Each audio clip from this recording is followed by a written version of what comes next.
Ladies and gentlemen, the FBI just dropped some absolutely bombshell information regarding Charlie Kirk's politically motivated assassin, and so honestly, this blows the lid off of the entire situation. You see, the FBI has just disclosed that Charlie Kirk's assassin actually left behind a final note in which he explained exactly why he did the terrible thing that he did.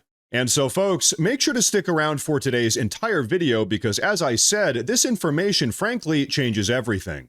But so without further delay, take a look at this. Did he write a written note before the assassination attempt? That's what the governor said yesterday. And what did that say, if you could share? So what I'm able to say, I'm sorry. So what I'm able to say is I addressed it partially earlier, is that the written note, we believe, did exist. And we have evidence to show what was in that note, which is, and I'm going to summarize, basically saying, the suspect wrote a note saying, I have the opportunity to take out Charlie Kirk, and I'm going to take it. That note was written before the shooting. Evidence of its existence, we now have learned, existed before the shooting, was in the location in the suspect and partner's home.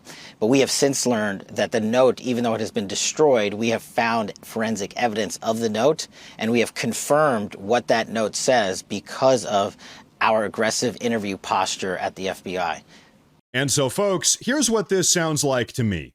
It sounds like the alleged assassin, 22-year-old Tyler Robinson, left this note behind for his transgender lover and roommate, then that the roommate actually attempted to destroy the note. But for more information on that, take a listen to what FBI Deputy Director Dan Bongino had to say just earlier this morning. There appear to have been multiple warning signs. You just laid out some of them.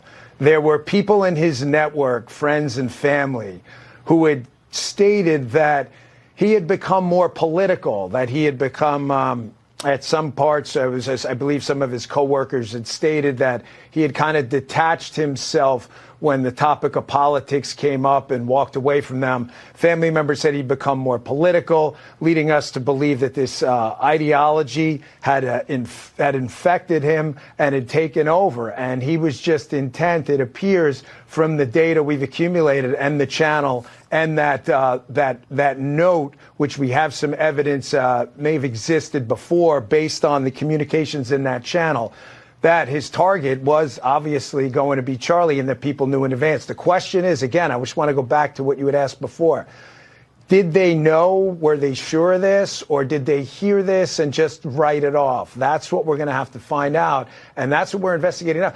Bill, this investigation is just begun. This isn't even the beginning of the beginning.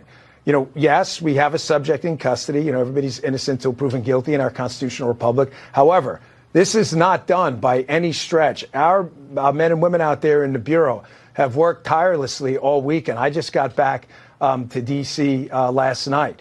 And, Cash and I were out there on the scene. We walked the scene. We went through every single component of it. We saw the evidence up close and personal. And we went out there to be able to make command decisions with our team on the ground. And I think the process, although not perfect, of course, I think the process went pretty well considering we got him in 33 hours. Okay, yeah. And now, folks, what do you say we try to break down some of this evidence that he's talking about?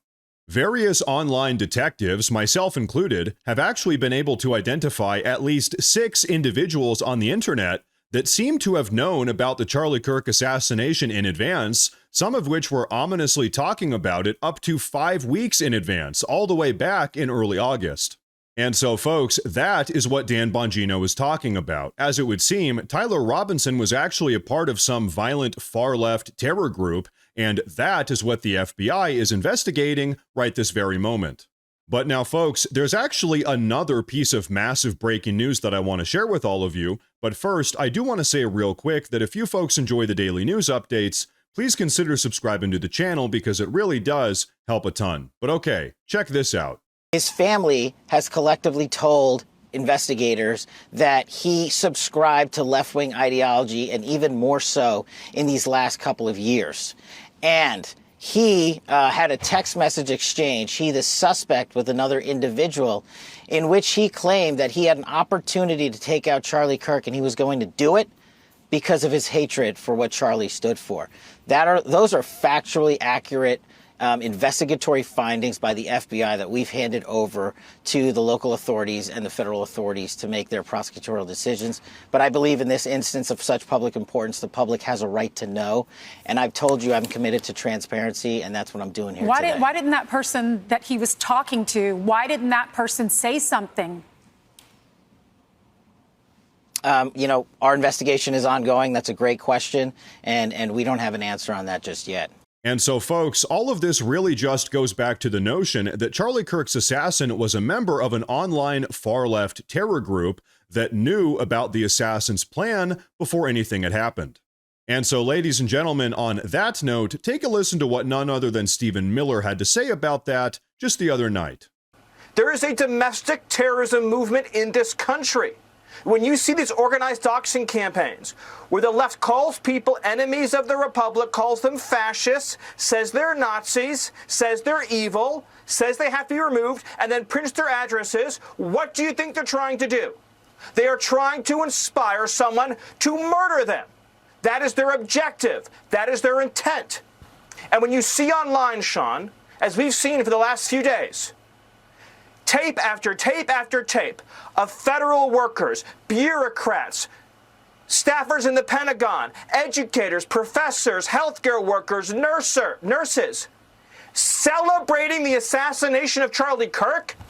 These are radicalized people. There is a domestic terrorism movement in this country. And let me tell you something I've not shared with anybody, but the last message that Charlie Kirk gave to me before he joined his creator in heaven was he said that we have to dismantle and take on the radical left organizations in this country that are fomenting violence. That was the last message that he sent me before that assassin stole him from all of us. And we are going to do that under President Trump's leadership. I don't care how. It could be a RICO charge, a conspiracy charge, conspiracy against the United States, insurrection, but we are going to do what it takes to dismantle the organizations and the entities that are fomenting riots, that are doxing, that are trying to inspire terrorism, and that are committing acts of wanton violence. It has to stop. And my message is to all of the domestic terrorists in this country spreading this evil hate, you want us to live in fear? We will not live in fear, but you will live in exile, because the power of law enforcement under President Trump's leadership will be used to find you, will be used to take away your money, take away your power, and if you've broken the law, to take away your freedom, Sean. And so, folks, there you have it. The Trump administration is getting ready to go scorched earth. And so, you know what? Hey, here's my opinion. Good, because that is what it's going to take if we want to start putting America first, but more importantly in this case, if we want justice for Charlie Kirk.